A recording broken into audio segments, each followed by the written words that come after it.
சரி டேய், எதுக்குடா வெட்டியான இடம் நிறையா கொடுத்துருக்கீங்க? கிராணியில் கூட நிறையா எப்படி சொல்கிறது, டேபிளுக்குள்ளே ஏதாவது பொருளையாவது கொடுப்பீங்க. போய் பாருங்களேன், எவன் மூஞ்சா இருக்கு இவன் தான். ஓ கிராணி, வா கிராணி, பார்த்து ரொம்ப நாள் ஆச்சு. எங்கடா மேலே இருக்கேன்? ஓ கீழே போகணுமா? ஐயோ இப்போ மட்டும் மாட்டிருந்தாங்கன்னா சாவடிச்சு விட்ருப்பாளே. எங்கே இருக்கா? காணோம். வரா வரா வரா. மறுபடியும் கீழே போய்க்கலாம், ஏன்னா பழைய கிராணி எவ்வளோ ஸ்பீடாக வந்து சாவடிச்சிருவான்னு எனக்கு தெரியும். அதனால் கீழே போய் நின்றுக்க வேண்டியதான், வேறு வழியே தெரியல. ரோடை க்ளோஸ் பண்ணுங்கடா. மறுபடியும் இல்லைங்கடா, லிவரை பிடிச்சி இழுக்கலாமா?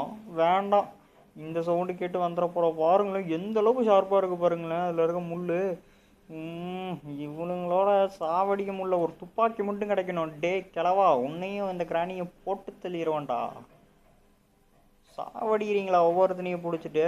இந்த சைடு உக்காந்துங்களா, அந்த சைடு உக்காந்தா யாராவது பார்த்துட்டேன்னு வச்சுக்கோங்களேன், மண்டையில வந்து தட்டிடுவா. அது கையில் வேற அந்த கிரிக்கெட் பேட் வச்சுட்டு சாவடிக்கிறாங்க.